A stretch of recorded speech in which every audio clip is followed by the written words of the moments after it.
We are live. Whoa, we made it. You're all right. I think so. I had to actually, well, anyways, we won't go into detail because we are live now. Yeah. Yeah, let's just But jump right into the conversation. yeah, We can so troubleshoot all of the difficulties to get on live yeah, exactly. in the But post show. for anyone who's out there listening, we are doing a new experiment here. Actually, Substack, it's a new feature they're really promoting for creators of trying to do more live discussions, and it actually fits perfectly with the direction we were going in, anyways. As we do this virtue subseries of TPL over the next 10 months, we are going to be doing, hopefully, doing more of these live type chats when we have our guests on for the second part of our virtue series. So we figured we'd start off practicing it with just Joy and I for what is now part one of our two-parter, as we have for every one of our virtues. If you haven't been following along, we're now well into article 2 of our 3-article statement on philosophical liberalism, which is what this Substack is all about. And the bulk of article 2 is on going through the 11 virtues that we have outlined or kind of highlighted as core to our vision of a ideal creator trader in a freer society. So we've talked about all that. So that's a plug for going back and looking at some of our recent episodes. But today we're now moving on to the second virtue in our list. We're not always going to go in the order that they're listed, but it just so happens that the first two are in order. So this one is curiosity. And as a reminder for those who haven't heard, the first virtue series, part 1, will be like we often do, of talking through the idea as we wrote it down. And then in this particular case, we're going to ask each other a best question. And then we will end by explaining kind of why we chose this virtue for kind of our two-pronged test of um, creating better individuals, like for your own flourishing, and then why we think these virtues matter for a free society. And then part 2 will be us talking with a featured guest who we think either is an expert in that given virtue or an exemplar of it or has great things to say about it and help us shed light and really bring the virtue to life. So you have that to look forward to coming up in our next episode. But today, let's go right into just talking about the virtue of curiosity. So, Joya, do you want me to start off by just reading it? Sure. Well, did you want to start even by reading what we said on our statement about what curiosity is all about? Yeah, sure. So I I'll think that start gets us off by just started for the yeah. discussion. So we have in the statement we have our kind of brief definition and summation of what the virtue means to us. So what we said on curiosity is showcasing breadth and depth of interest in the universe, having a spirit of wonder about it, and always asking questions, i.e., scientific skepticism. So that's it's just one sentence, but there's a couple different ideas captured in there. So Joya, um, well, we had some conversation offline about even that parenthetical at the end of scientific skepticism, but there's at least kind of 3 nested ideas in here. So I thought maybe Yeah. I'll just hand it to you first, of if you wanted to opine on any of those. Yeah, I mean, let's unpack all of them. I really even want to start with the spirit of wonder because I think that really is the beginning. It really is just bringing that sense of childlike curiosity about the universe and maintaining that throughout the entire span of a human life. And how do you do that? And it's almost perfect that we are experimenting with this new format today on the curiosity episode because it's Yeah, kind of actually. some of the practice of what that spirit of wonder is all about, which is just this idea of continuously seeking out what is new, what is novel, fresh experiences. There, it's both, I and also in the mundane routine aspects of your life to look for the unexpected. And there is a real way in which even the things that we do every single day today when you do it, it's not the same as any other day when you've done it. I was thinking about it when I was making my coffee this morning. I drink coffee every morning, but today's coffee is different from any other coffee that I have ever had or will ever have in life. And so just really being present to what today's coffee is all about. So I think it's just bringing that spirit of wonder to everything, and also doing so in the beginning of our statement here with this idea of both breadth and depth. Unfortunately, I think a lot of adults lose the breadth over time. We are so encouraged as we grow older to specialize in certain domains. And of course, there's a lot of value to that. And you want to keep bringing curiosity to your domain. That's the depth. But then there's also the breadth aspect too. And we are all just beings of the universe, and the universe is our domain. And we should never forget that. No matter what role that we identify with, the universe is what is your domain, and that is always, I think, where you can always start bringing your attention back. And then I guess lastly, there's this concept of scientific skepticism, but maybe you even want to say a few words about that. About what you just said or the scientific Sure, skeptic? yeah. Yeah. Well, and I think that's beautifully put. I love that the universe is your domain, because when you think about it like that, I mean, that is the truth.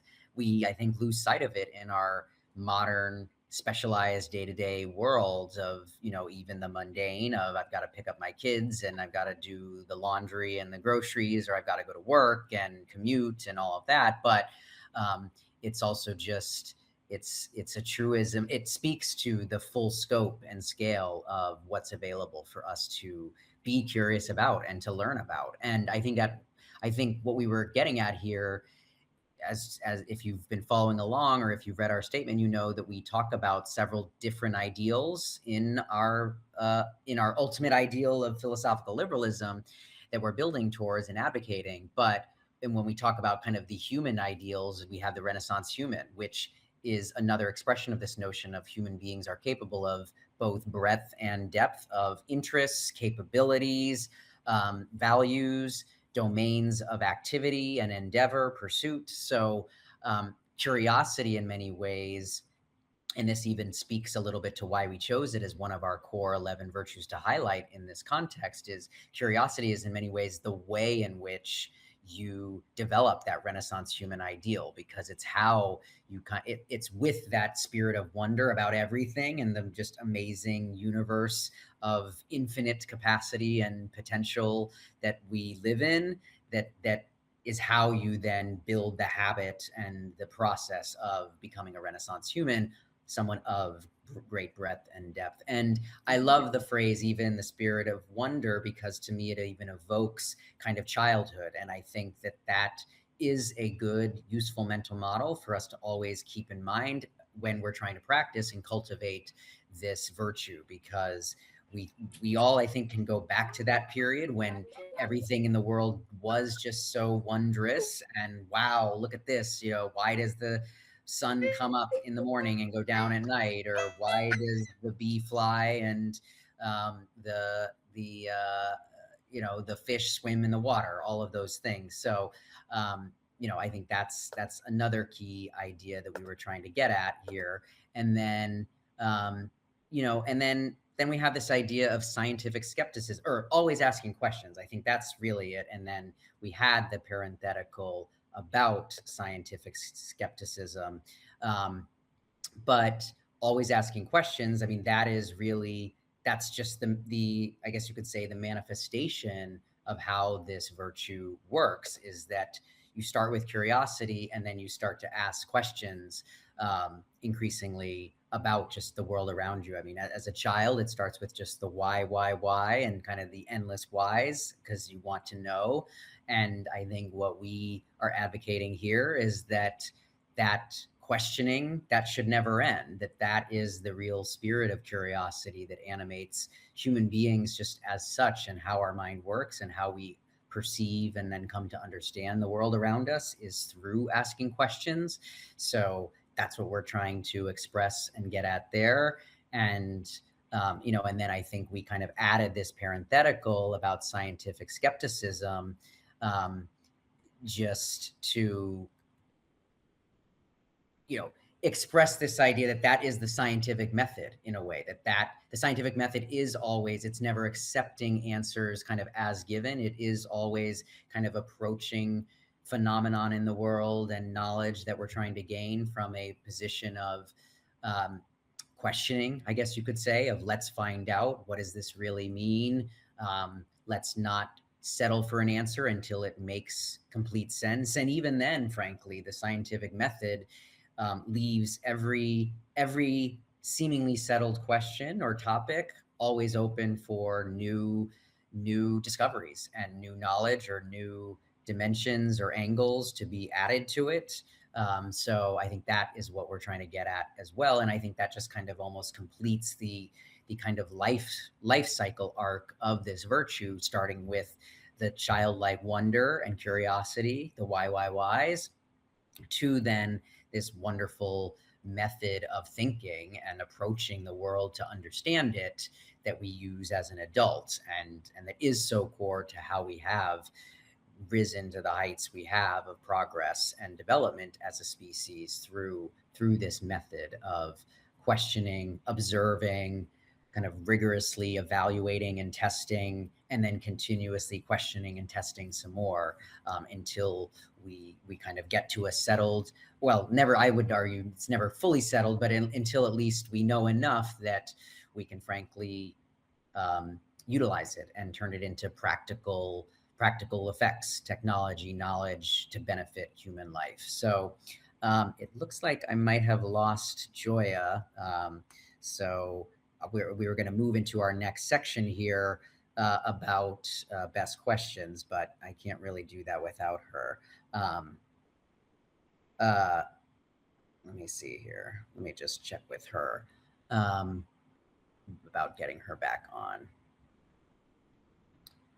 This is the beauties of modern technology,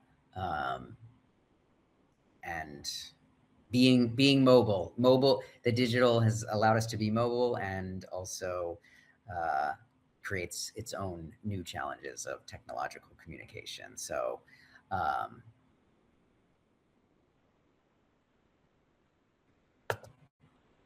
let's see. I think she might be joining.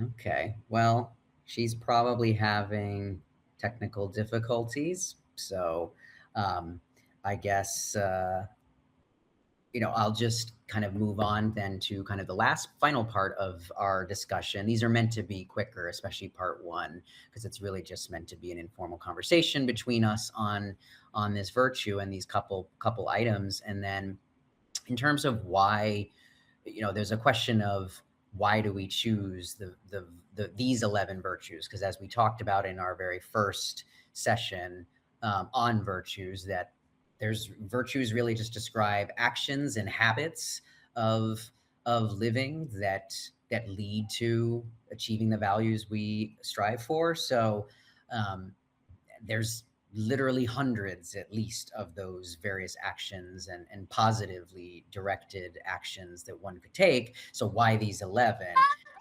And I was just moving on to the last part because I didn't know where I you went. don't know what happened to my internet connection there. Yeah, so Sorry. I just finished I it had to out. move, and I guess I that just that I throws it just off. finished, yeah, I just finished it out. So do you want to just do best questions quickly? I was moving into the last part about why we chose this virtue, and just going to close it out if because I wasn't sure if you'd make it back on.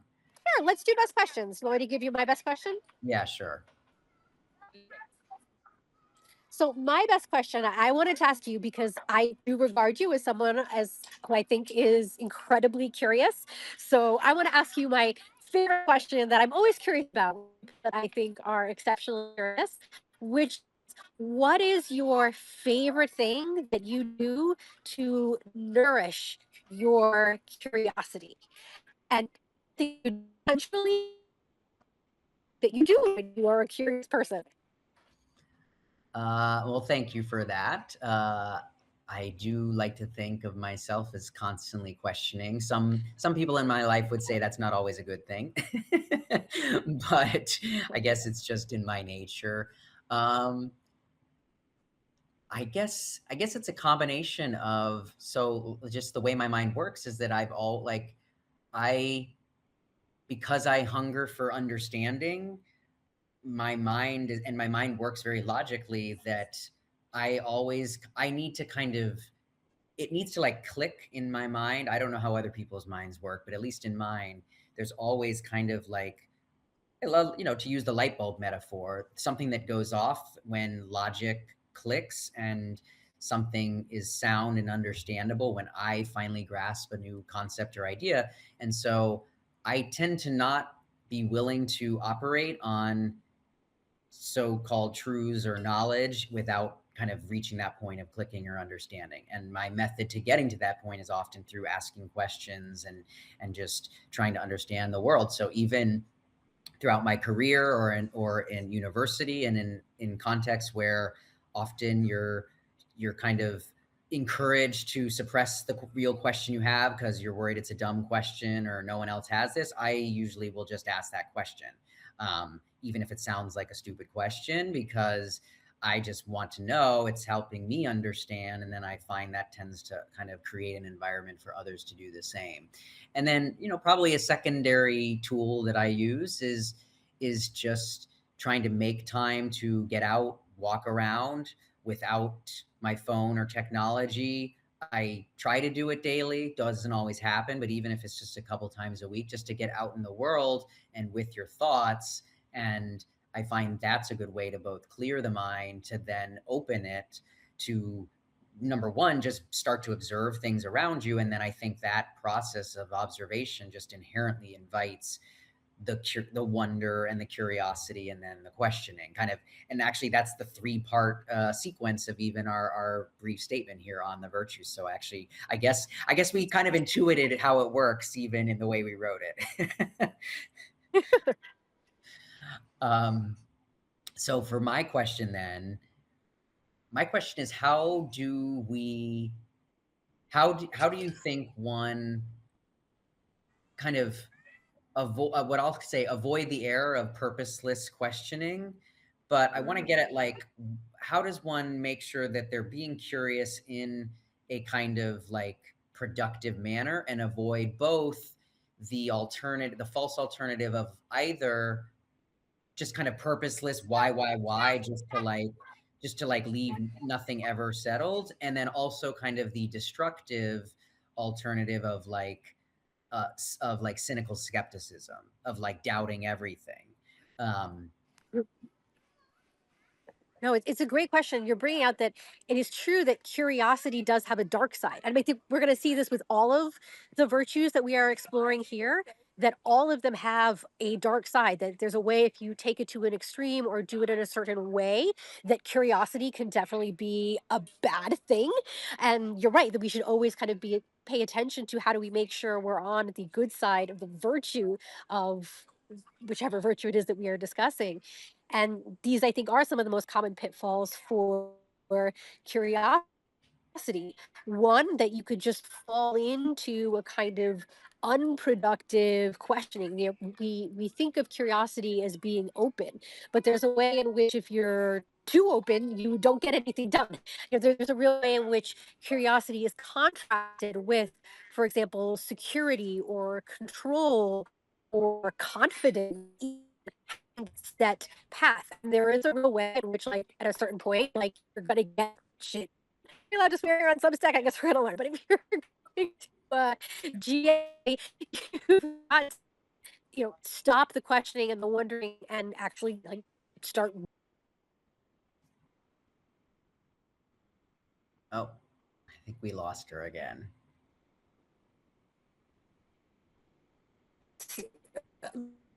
that one then has no beliefs, has no convictions, nothing to stand upon.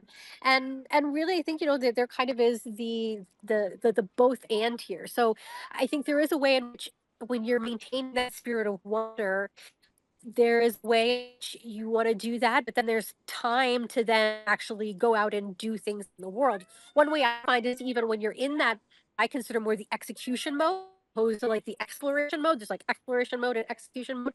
There is a way, even when you're in execution mode, to treat the execution as a kind of experiment unto itself. So even though you're going to have a plan that you're going to execute and you're going to stick to it for a certain amount of time, you're not going to be wedded to it for all eternity. You're going to take the moments even after it's done to and reflect and think about, okay, what went well and what can we do better next time, and all of those things. And then I guess on the flip side, this idea of the skepticism that just becomes cynicism, is the way in which you want to keep that wondering mind. You want to test things as a hypothesis, but as the evidence is coming in, that it should be what leads you to have reason for what it is that you're going to say. And I think there's a healthy way in which even all the things that you believe, you still want to keep an active mind about them. You still want to acknowledge that, for example, like free speech is one of the main things we obviously have a conviction in, we talk about all the time, as part of our show. But part of why I love doing the podcast is I feel there's always more things that I'm learning about free speech. So even though there's so much evidence that's amassed that leads to my conviction in free speech, there's always, I feel, so much that we can still learn, and in ways that even my exact position on free speech it has already changed over time Yeah. in the first example of our doing our podcast show. So that's just one way to think about that, I think. Yeah, thank you. I think those are some great guideposts to kind of to guide our approach to how we think about curiosity. And I think I love your example even because, in particular, our hot take series. If people have followed that on our separate YouTube station and ILV co-partner on their Substack, you'll see that we kind of even have teased out and gotten into some of the nuances of that topic of free speech and where we've learned, I think, both of us, or and are trying to tease out maybe some of the guardrails or limitations even on that as like kind of just an absolute floating abstraction value. So that's, I think, just a great example in real time of this notion of both building up evidence from the learned experiments and experience as you go about learning about a topic, but then also always retaining that kind of openness to refining and altering or changing the view. And I don't think, and I think another key part of curiosity is that you're not afraid of knowledge or your convictions changing because you understand that that is just the inherent process here of curiosity. So I think that's maybe another core mindset or attitude to incorporate to this idea of curiosity is openness to change, including changing your own views. Mhm. And I think that makes a beautiful segue into things that we did want to say about why it matters for a free society. Because the thing that jumps out at me is the whole idea of a free society is it's one that, as opposed to a controlled top-down society where everything is sort of established and then we're going to follow this 5-year plan, or we're going to have this rigid system that we're going into.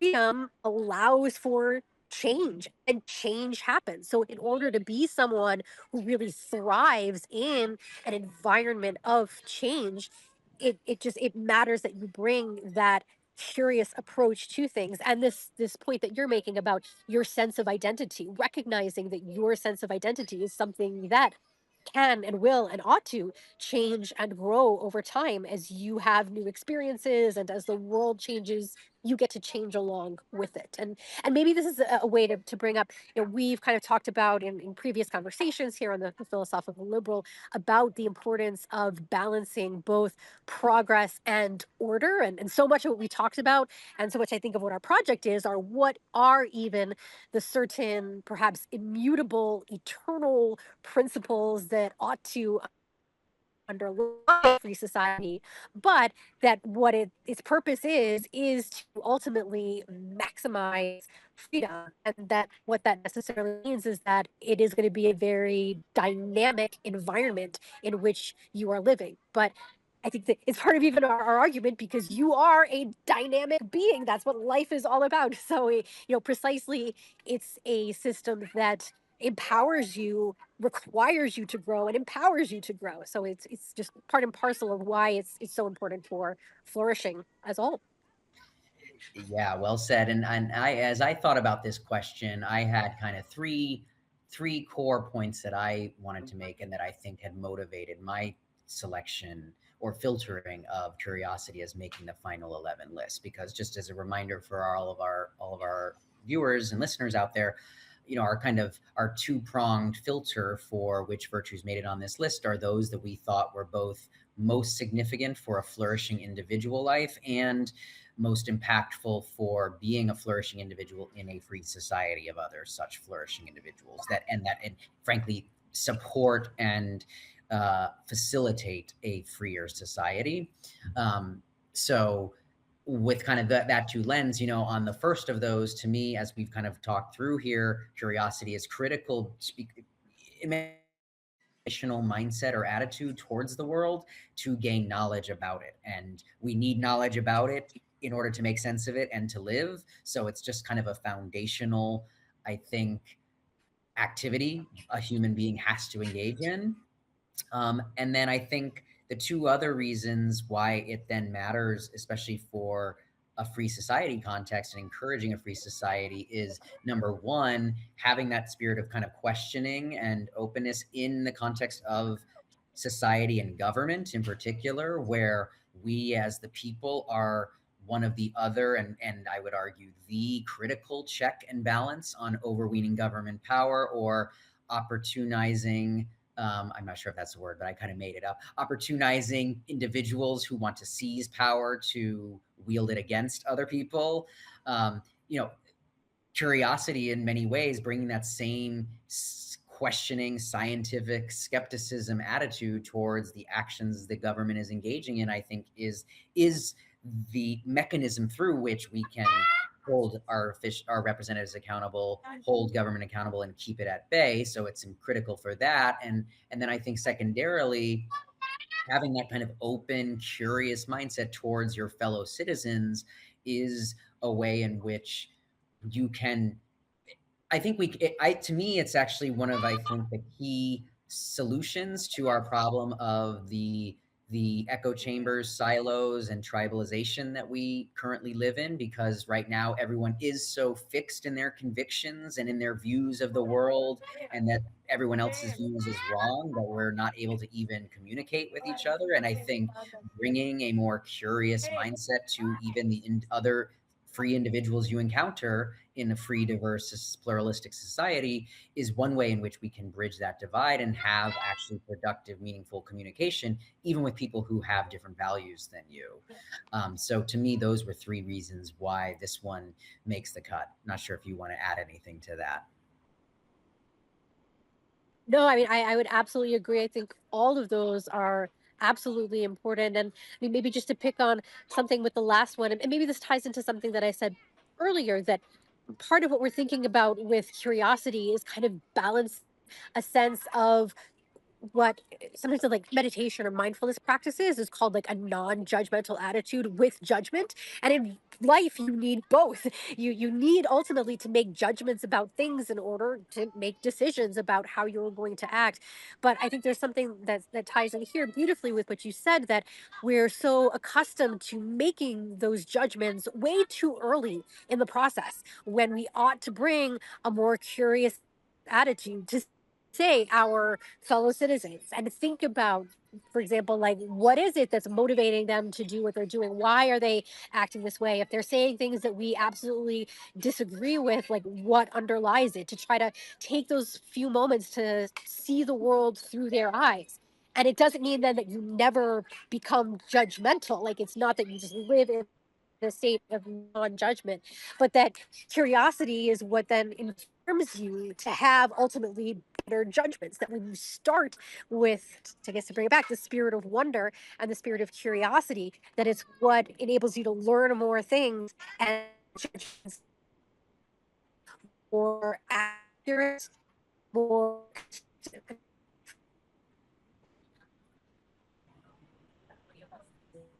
Awesome.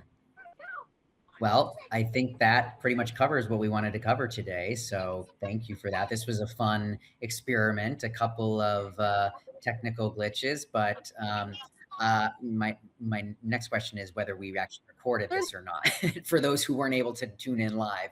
But we'll figure that out on our end. So as we mentioned, each virtue will be covered through two parts, and in our next TPL, we will have our first guest on for this new format of our Virtues mini series. So look out for that in a couple weeks, and we'll see you next time.